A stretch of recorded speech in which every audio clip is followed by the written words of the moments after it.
चले भाई, सब लोग आ गए हो तो शुरू किया जाए सर्वे का अगला लेक्चर हम लोग। ठीक है, लास्ट क्लास के सर्वे में जो लोग नहीं देखे हैं सबसे पहले उस वीडियो को देख कर आ जाएं। लेक्चर नंबर 1 कंटूरिंग का सब लोग देख के आ जाएं, प्लेलिस्ट चेक करिए।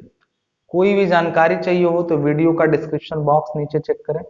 कोई भी जानकारी नोट्स रिलेटेड हो या व्हाट्सएप कांटेक्ट के थ्रू कोई जानकारी लेनी हो तो आपको नीचे वीडियो का डिस्क्रिप्शन बॉक्स में टेलीग्राम चैनल का लिंक है, वहां जुड़े रहेंगे तो अपडेट्स मिल जाएंगे आपको कि कब क्या चीज होने वाली है, सारी चीजें उसमें मिल जाएंगी। ठीक है, पहला लेक्चर नहीं देखें तो सबसे पहले चैनल पर जाके सर्वेइंग सेकंड का प्लेलिस्ट खोलिए, उसमें आपको कंटूरिंग का पूरा डिटेल मिल जाएगा। ठीक है, पहला लेक्चर जरूर देख के आइए। पहले लेक्चर में हमने डिस्कस किया था कि कंटूर क्या है, कंटूर इंटरवल क्या होता है और कंटूर के मैप क्या होते हैं और उनकी मदद से हम क्या क्या कर सकते हैं। उसमें पहला चीज हमने सीखा था कि we can prepare a cross sectional view. हमने कंटूर की मैप की मदद से क्रॉस सेक्शनल व्यू अपना तैयार कर लिया था। कैसे देखा था कि अगर बंद कंटूर रेखाएं अंदर की ओर अगर घट रही हो तो वो एक पहाड़ी हिल को डिप्रेशन को दिखाती हैं, गड्ढे को दिखाती हैं, और अंदर की तरफ अगर आरएल बढ़ रहा हो तो एक पहाड़ी को दिखाती हैं। ये हमने लास्ट वीडियो में डिस्कस कर लिया था।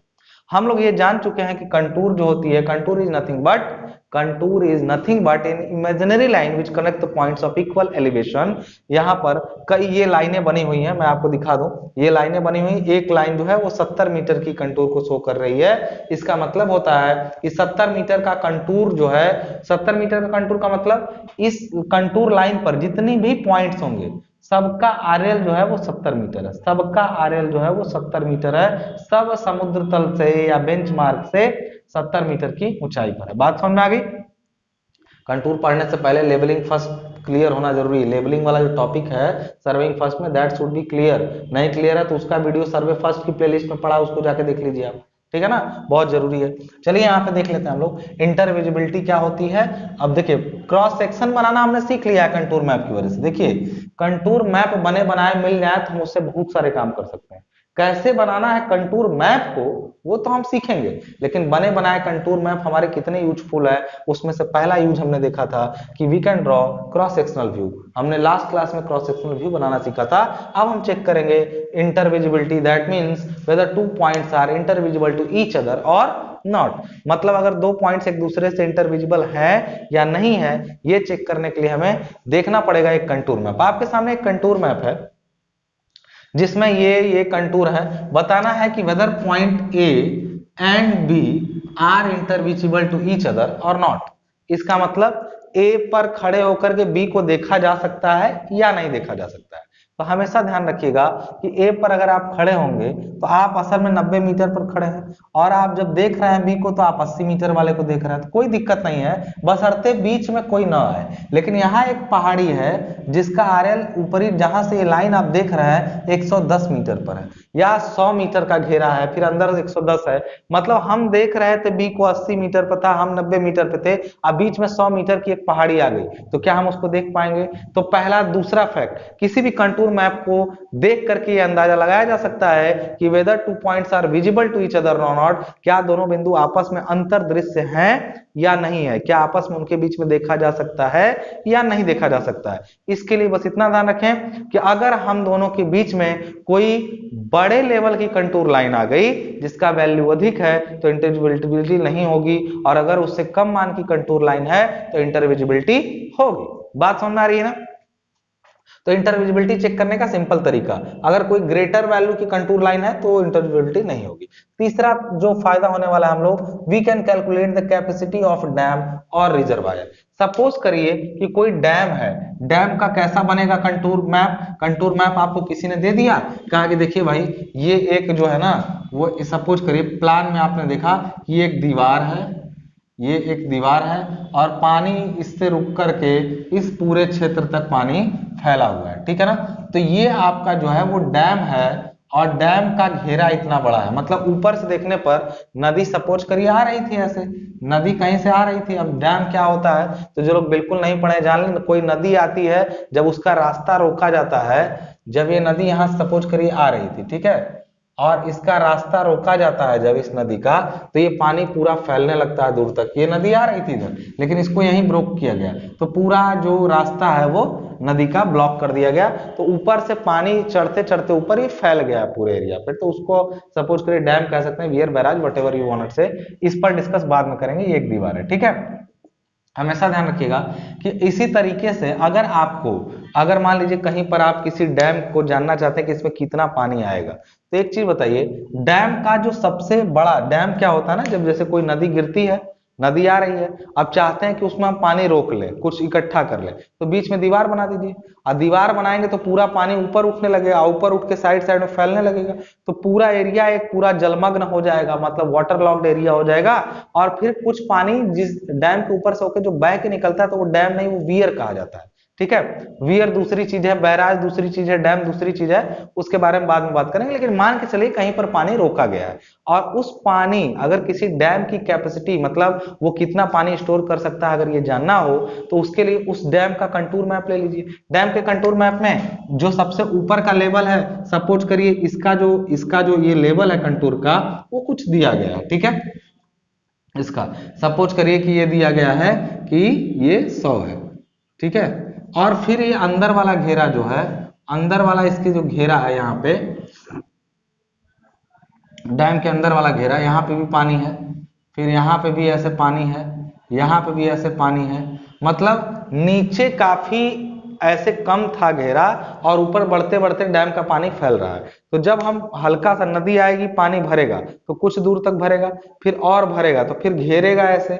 आप इसको इमेजिन करके समझिए, बस इतना जान लीजिए कि कोई गड्ढा हो, ये नदी तो हमने समझने के लिए दिखाया है, असल में मान के चलिए कि ये पानी यहाँ तक पूरा फैला हुआ है, और इस डैम की वजह से पानी इसमें रुक गया।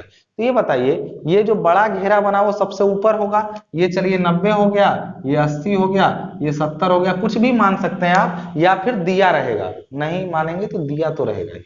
एक बात बताइए, किसी चीज में पानी भरा है यहाँ पे, तो नीचे कम पानी, कम घेरे में पानी भरा है, ऊपर पानी कुछ ऐसे भरा है, मतलब घेरा ऐसे बन रहा है, ऊपर वाले घेरे का आरएल काफी ज्यादा है, नीचे घेरे छोटे होते जा रहे हैं। तो अगर इसको हम लोग देखें तो ये प्लान में कैसा दिखेगा, ऐसा ही दिखेगा ना।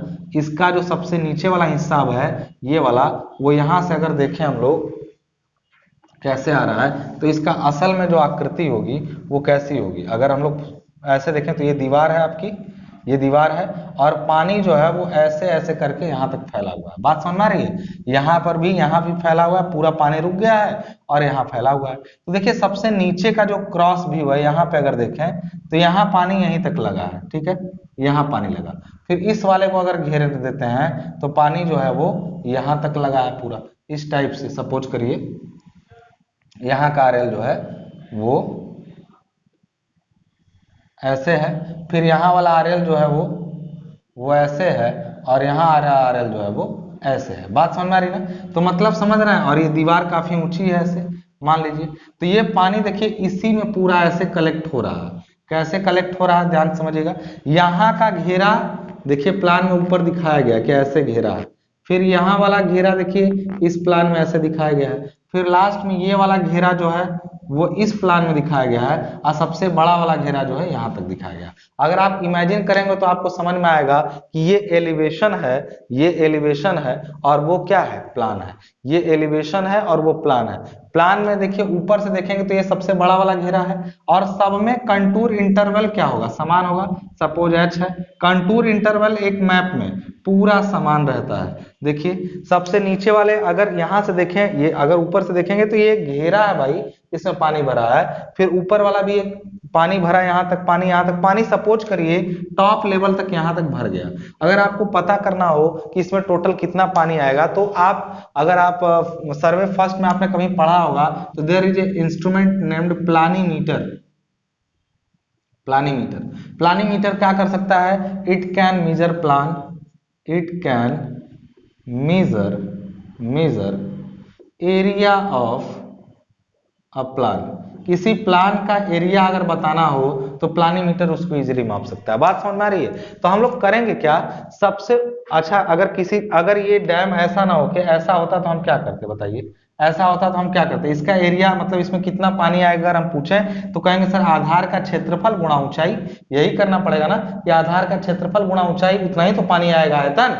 तो अगर इसी तरीके से कंटूर मैप आपके पास ये वाला अवेलेबल है तो ये बनाने की जरूरत नहीं है आपको कि आप ऐसा बनाएं, आप यहीं से इमेजिन कर, मैं तो दिखाने के लिए बताया हूं कि ऐसा रहेगा। अगर हम सब में का पानी निकाल ले कि यहां से जो है ये जो है ये सपोज करिए यहां तक इसमें कुछ पानी है, कुछ पानी इसमें भरा जाएगा, कुछ पानी जो है वो इसमें भरा जाएगा और कुछ पानी फिर इस वाले पोर्शन में, और सारे पानी को हम क्या करें जोड़ दें आपस में, ये और ये सारे पानी को आपस में क्या करें जोड़ दें, तो पूरा डैम में आने वाला पानी पता चल जाएगा। कैसे जोड़ेंगे, तो ये क्षेत्रफल जो घेरा है आई इंटू ऊंचाई, लेकिन क्षेत्रफल तो इसका ऐसे बदल रहा है नीचे, तो क्यों ना यहाँ का क्षेत्रफल सपोज करिए, अगर क्षेत्रफल का हम हिसाब लेना शुरू करें तो सबसे ऊपर क्षेत्रफल सपोज करिए A1 है, यहाँ पर A2 है, यहाँ पर A3 है और यहाँ पर A4 है।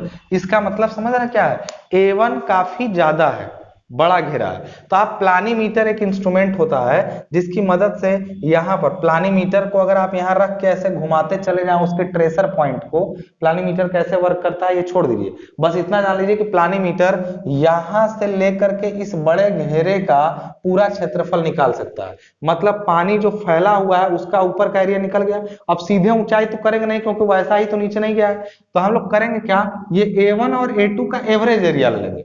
तो अगर हम कहें कि इतने दूर में कितना पानी आएगा तो average area into height, area into height तो वैल्यूम हो जाएगा, लेकिन एवरेज एरिया इंटू हाइट करेंगे तो सही रहेगा।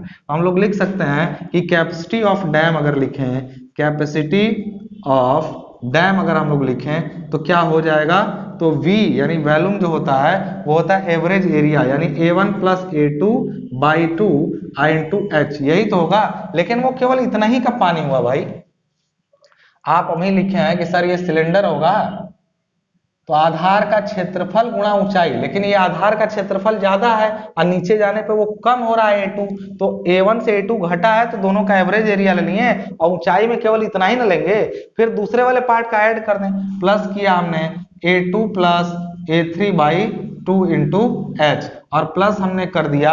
इसी तरीके से जितना रहे ऊपर से भी ले सकते हैं नीचे से भी लिख सकते हैं, इसी तरीके से हमने A3 plus A4 by 2 into H और लास्ट में इसी तरह हम लिखेंगे AN-1 plus AN by 2 into H, ये हम ऐसा लिख सकते हैं। तो यहाँ से देखिए नोट्स आप लोग बनाते चलिए, मिल गया तो ठीक, नहीं तो बनाते चलिए। यहाँ से H कॉमन कर सकते हैं, H कॉमन करेंगे तो क्या हो जाएगा, H लिखेंगे यहाँ पे H बाई 2 कर दे कॉमन, कोई दिक्कत, H बाई 2 हमने कर दिया यहाँ पे, कोई दिक्कत, 2 सब में से कॉमन कर दिया तो क्या बचेगा यहाँ पे ध्यान दीजिएगा, A1 H कॉमन हुआ है तो A1 प्लस A2 अब प्लस A2 प्लस A3 तो A1 प्लस, अच्छा A2 इसके साथ है अब प्लस A2 तो यानी 2A2 प्लस, ध्यान समझिएगा 2A2 plus 2A3 plus dot dot 2AN-1 होगा, लेकिन प्लस AN एक ही होगा, इस चीज का ध्यान रखिएगा, AN एक ही होगा। इस केस को ध्यान से समझिएगा यहाँ पे कि अगर यहाँ पे V इज इक्वल टू लिखें,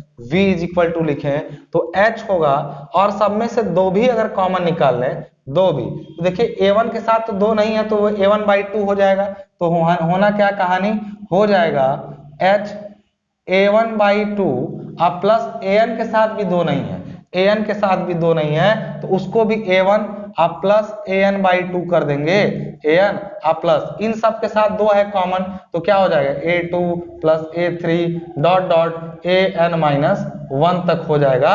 ये तो डैम की कैपेसिटी का ये फॉर्मूला भी बना देगा, क्या बना यहाँ पे फॉर्मूला, डैम की कैपेसिटी का क्या फॉर्मूला बना V is equal to H A1 plus AN by 2 plus A2 plus A3 plus AN-1 तक, मतलब लास्ट सिरे तक। यानी डैम की कैपेसिटी निकालने का काम भी हम कंटूर मैप की मदद से किए। अगर ये सेक्शन हमारे पास नहीं भी होता तो क्या ये इसका नहीं बन पाता कि इसके मैप की मदद से ही निकाल सकते थे। कैसे, हमें तो केवल इसका एरिया चाहिए था ना, हमें तो केवल ऊपर वाले का एरिया चाहिए, प्लानीमीटर से एरिया माप लीजिए, A1 पता चलेगा, A2 A3 A4, contour interval तो पता चल ही रहा है यार, ये 100 है, ये 90 है, ये 80 है, तो 10-10 के कंटूर इंटरवल पे बन रहा है। अब वो जो H था वो कंटूर इंटरवल यहाँ पे है, A1 A2 सब एरिया है, सब पता चल जाएगा आपको, सबकी वैल्यू पुट कर देंगे और यहीं से आपको आ जाएगा कि ये डैम कितना वैल्यू यानी कितने, अगर A1 A2 सब मीटर में लेंगे तो वो कितने मीटर पानी ले सकता है, कितने क्यूबिक मीटर पानी स्टोर कर सकता है, उसका वैल्यू यहीं से आ जाएगा। आई होप आपको कैपेसिटी ऑफ डैम निकालना इसी तरह आ गया। अब इसी लगे हाथ समझ लीजिए, ये डैम की जगह अगर कोई गड्ढा होता, सपोज करिए कोई भारी गड्ढा रास्ते में आ गया है रोड वोड बनाते समय, उसको भरना है तो उसमें कितनी मिट्टी लगेगी, या कोई भी ऐसा जगह है जहां पे अर्थ फिलिंग करनी है, अर्थ वर्क करना है, वहां से मिट्टी हटाना है तब भी या निकालना है तब भी, बात समझ में आ रही है, कितना मिट्टी लगेगा। तो भाई कोई गड्ढा है तो गड्ढे के सबसे नीचे का एरिया निकाल लो, अगर कंटूर मैप मिल गया तो कितना अच्छा रहेगा, गड्ढे का भी कंटूर मैप सेम बनेगा, बशर्ते गड्ढे में सबसे नीचे, यहां पर समझिएगा ये गड्ढा ही तो है, इसमें बस पानी भरा है, ऐसी गड्ढे में क्या भर जाएगा, मिट्टी। तो भाई नीचे का एरिया पता, फिर ऊपर का, फिर ऊपर का, फिर ऊपर का, सबसे ऊपर का एरिया पता। तो कंटूर मैप पता होने से आप वहां का प्लानीमीटर से अगर एरिया निकालते चले गए हर पॉइंट पर, तो आपको हर जगह पर एरिया मापते मापते आपको पता चल जाएगा, A1 A2 A3 A4 AN-1 AN, जितना AN तक जाए उतना ले जाइए और उससे आपको ये पता चल जाएगा कि इसमें लगभग कितनी मिट्टी लगेगी। तो आपको ये समझ में आ रहा है कि कंटूर इंटरवल क्या होता है, बने बनाए नक्शे से कैसे निकाला जाता है।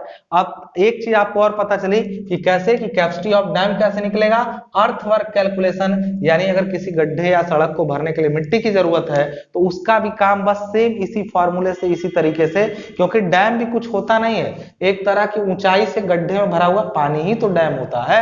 तो आपको ये चीज समझ में आ गया। अब एक चीज लास्ट में बचती है, alignment of road and canal, ये बहुत इंपॉर्टेंट है, इसको ध्यान से समझिए तो आपको समझ में आ जाएगा कि कैसे कंटूर का वर्क है। बात समझ में आ रही है? देखिए सुनते जाइए, सर्वे में ना न्यूमेरिकल वाला पोर्शन आएगा लेकिन ज्यादातर थ्योरेटिकल है, और इस जो सर्वे सेकंड है उसमें सबसे ज्यादा थ्योरेटिकल पार्ट है। अगर ध्यान से सुनेंगे नहीं तो कुछ लिख नहीं पाएंगे, और सुनते जाएंगे तो बड़े आसानी से आपको क्लियर हो जाएंगी वो चीजें, ठीक है। सपोज करिए कोई पहाड़ी है, ठीक है, कोई पहाड़ी है ऐसे,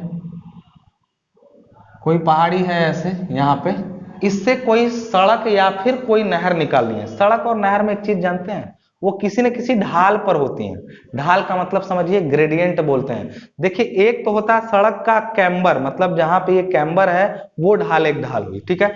दूसरी ढाल होती है ग्रेडियंट, मतलब सड़क ऐसे चढ़ रही है या सड़क ऐसे उतर रही है तो लंबाई की दिशा में जो ढाल होती है उसको ग्रेडियंट बोलते हैं। लंबाई की दिशा में ढाल को क्या बोलते हैं? ग्रेडियंट बोलते हैं। तो हमेशा ध्यान रखिएगा, सड़क पर सपोज आपको एक मैप मिला, ठीक है, एक मैप बना के मिल गया इस तरीके से। मैप वैप कैसे बनेगा? देखिए सर्वे फर्स्ट पढ़ना बड़ा जरूरी है, डायरेक्टली आप सर्वे सेकंड पढ़ेंगे ना तो हो सकता है कहें कि मास्टर पता नहीं क्या पढ़ा रहा है।